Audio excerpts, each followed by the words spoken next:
In today's video, I'm going to go over how I replaced the rear disc brake pads, the rear disc brake rotor, and I actually replaced the caliper mounting bracket. I don't replace the caliper, I didn't need to. I briefly go over how you may do it in the video, but I don't go into that in detail. The tools that you need are your torque wrench if you want to get the torques in. You need a ratchet with an 18 millimeter socket. You need a 12 millimeter socket and a T30 Torx bit or screwdriver if you want to go that route. Also, you'll need some silicone grease. This is for lubricating the pins and the hardware and all that good stuff. And this is thread lock. There's a little bit of thread lock on the caliper bracket bolts. I just went ahead and put a little bit more on after releasing it. And then you'll need a C-clamp. This is to press the caliper piston back in so you can get the new pads on, and this so you can hang your caliper so you don't break the line. Also some brake clean. I like to go over all the parts that I'm going to be reusing and clean them up pretty well. That should be all you need. It's a fairly straightforward job, so let's go ahead and get started. So for the parts that I use, this is the caliper mounting bracket. I just use the AC Delco GM. And this is the hardware, the pins, part number, and everything that's required for the hardware.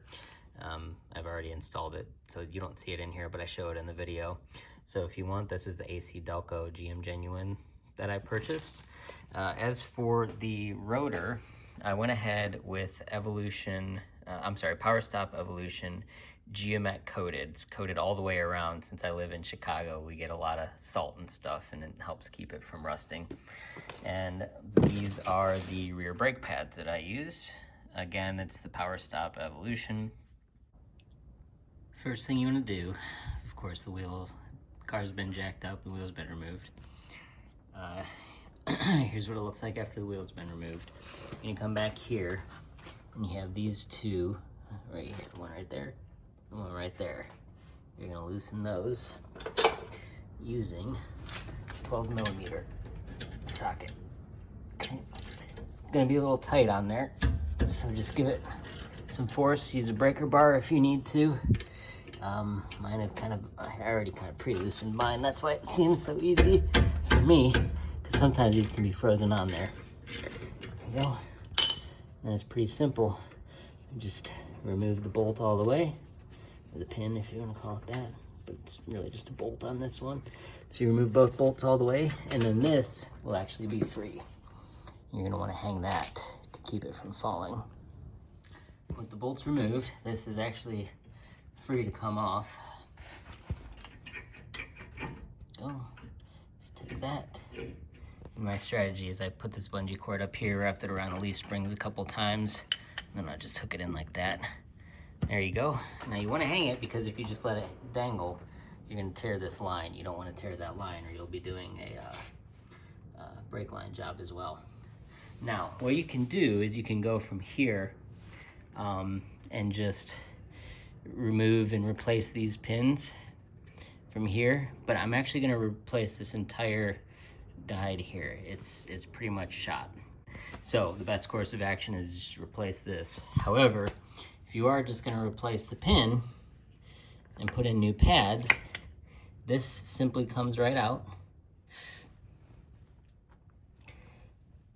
This same thing comes out. So, and I would strongly recommend you clean them up and re-lubricate them using brake lubricant to help keep them working. Because I think what happened with this bottom one that will not come out is I think it's frozen in there because there was no lubricant, or I'm not sure what happened, but I'm gonna have to replace this whole thing. So to get this part out, well, and you can tell here, just pop these pads off. These are the pads. Now to remove this whole thing, come in here. It's an 18 millimeter. I'm using my longer ratchet because, again, these can be in there pretty tight. And the other one is down here.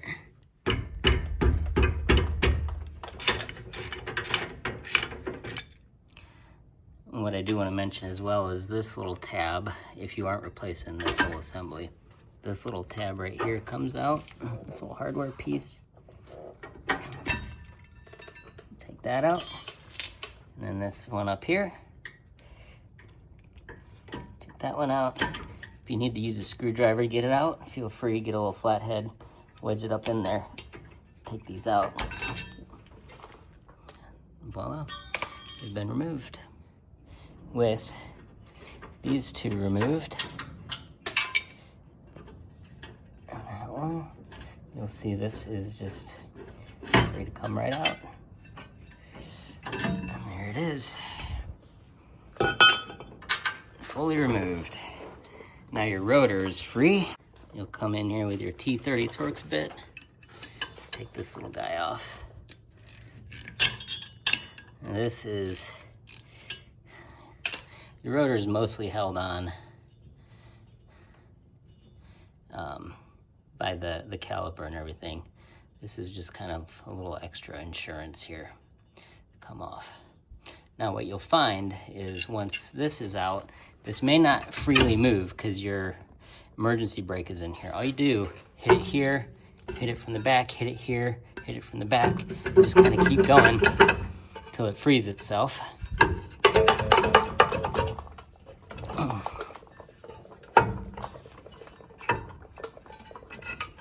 Take some encouragement. As you can see, it's coming. There it is. And you can see in here is your emergency brake assembly. And the old rotor is removed. Now what I would do from here, once this is all removed, get some brake cleaner. Just clean it off really good. You're gonna have a lot of, you know, dust and grease and stuff like that in here. So just to keep things working well, do a little of that, the pan underneath to catch your overspray. That's really all there is to it. We can start putting everything back together. As you can see, here's all our old parts versus our new parts. This is the old, look at this. This is the back. This was on the back of the tire. See how thin that is versus the one that was on the front? I'm sorry, of the caliper. This is because this was so frozen in there. This does not move. I've tried a hammer, I've tried vice clamps. Nothing that I could do removed this short of using a torch, which I didn't want to do because it's pointless.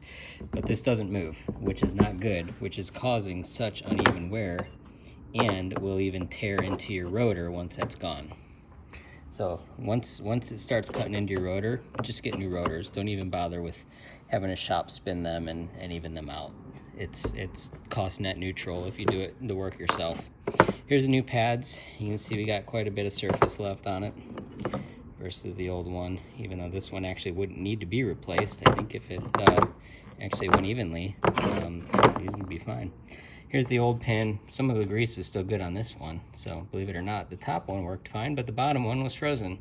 Here's the new hardware here, new hardware versus the old hardware here, and then the new caliper guide versus the old one, and of course, your new brake rotors. What's interesting about this is you notice one of these pins comes with a little gasket on it.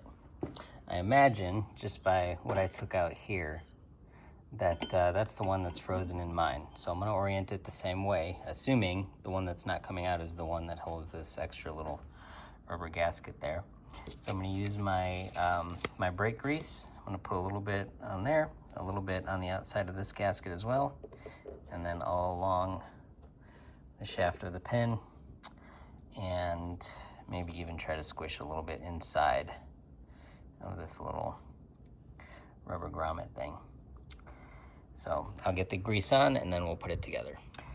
So what I found easiest to do when replacing these is to make sure you get the new xylophone grommet in here first, because it's tough to do with the caliper pin all at once.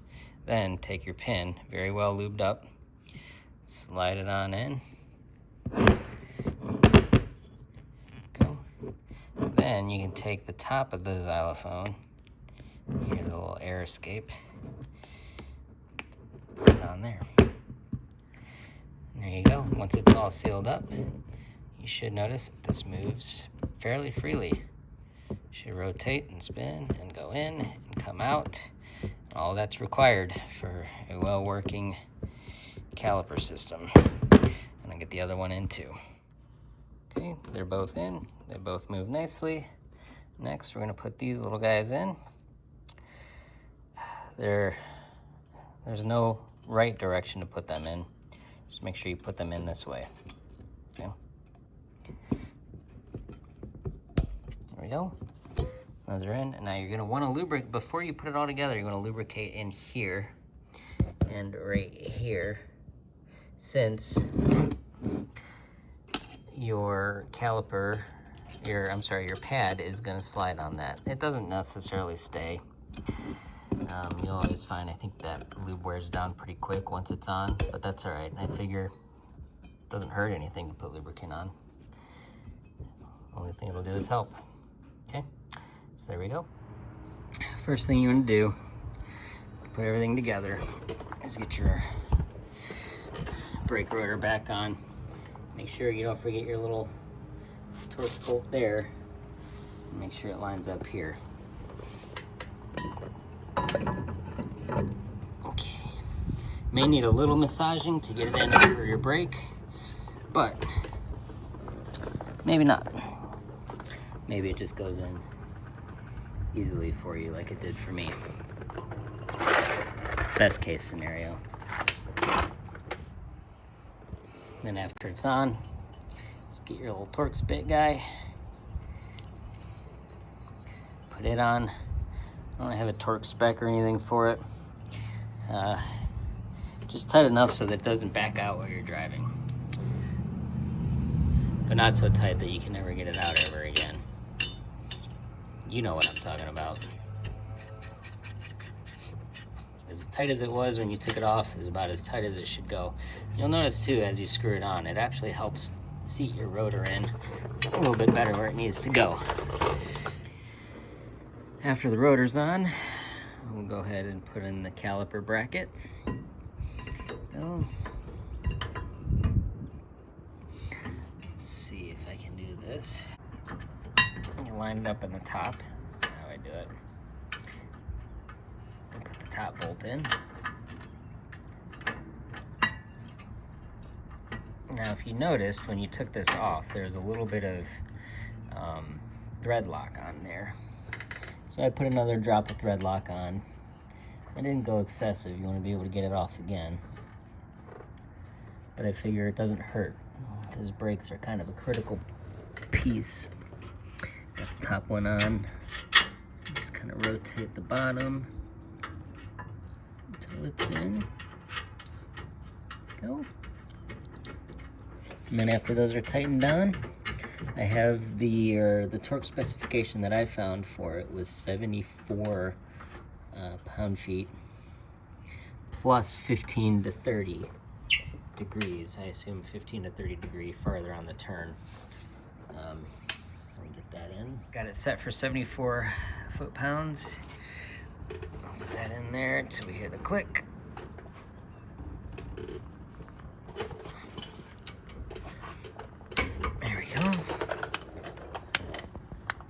Do the same for the bottom, and then I'll get my regular ratchet and give it that little extra that it calls for.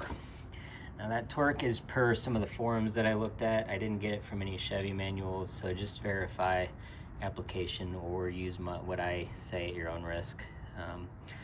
I would definitely say if you're able to find it on a Chevy document or manual or GM, I'd go that route. Now, to prepare your caliper for the new brake pads, because they're going to be thicker, you actually have to get this piston pressed back in. There's multiple ways of doing it. I prefer to put a brake pad, the old brake pad, on it, and then use your C-clamp to kind of compress it back in, because what happens is every time you put on the brake, the hydraulic fluid, the brake fluid, comes through the line and presses this piston and pushes the pad against the rotor to stop the truck. And as the pad gets thinner, this gets pressed out further and further. So you want to reset that back down. So what you can do is use your C-clamp and just slowly tighten it back in. But be careful, you don't want to press too hard and too fast, and you want to keep an eye on this rubber gasket. You don't want that to tear either, because if that tears, that's going to be a brake leak. So slowly and methodically press this in using your C-clamp. Keep an eye on it and make sure everything stays centered as you push it in so that it compresses evenly and slowly in. Then once that's done, you should be able to fit the new pads in. So I'll go ahead and keep pressing this in. I need 2 hands to do it. All right, and I got it all the way pressed in. As you can see, it's flush, no tears. Also, just be aware, if any air gets in the line, your brakes are gonna feel spongy and they're not gonna work as great. So if something feels spongy, when this job is done, I recommend bleeding the brakes or taking it somewhere to get the brakes bled to get all the air out of the line. I'm not gonna do that in this video or on this job, but that would also be a good course of action if needed, if there's suspected air in the line. Another thing I'll add, if you do for some reason end up replacing the entire caliper, like let's say there is a tear in your gasket here or a leak otherwise, all you need to do actually is just remove this bolt. I don't know what size it is, but it's this bolt right here. You remove it and this is your brake line. So you're gonna get some fluid that leaks out, and you will definitely be required to do a brake bleed when the job is done. So if you do replace the caliper, it's this bolt to this line, and then you just put the new one in. But like I said, you'll have to bleed the brakes when you're done. The strategy that I'm gonna go for putting the new pads in is I'm gonna put this in here, press it all the way up against the pad, and now notice this one has the 2 dimples that stick out.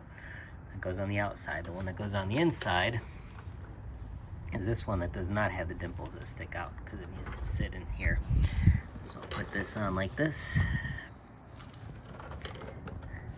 Let's see if you can see. There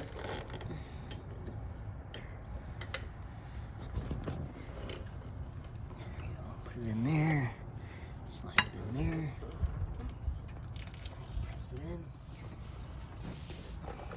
in. Okay.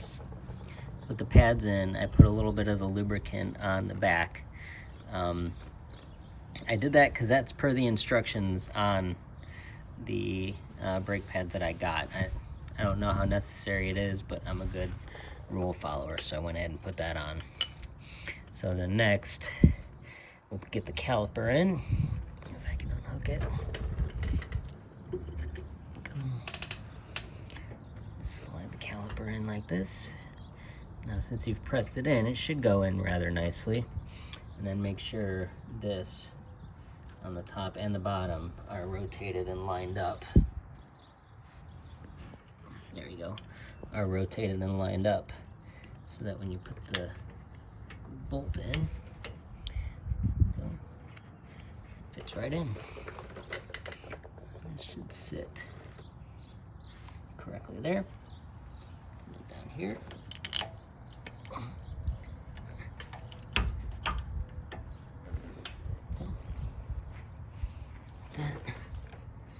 This is lined up there. All right, and the torque spec that I found for these is 25, a lot lighter than the 75 required for the caliper bracket. But that makes more sense. There you go. Just like that, it should be done. Look, I put the grease in, not where it sits flush. So make sure you put the grease in the correct spot. But after that, put the wheel on and make sure you use the brakes and the rotors and get everything in per the instruction. There's some technique to speed up and brake hard to help glaze your rotors and get them ready for use. But just follow manufacturer instruction for that. And there you go. That's really all it is. I know I went into a little bit extra detail in some parts here and there, but it is a very simple job.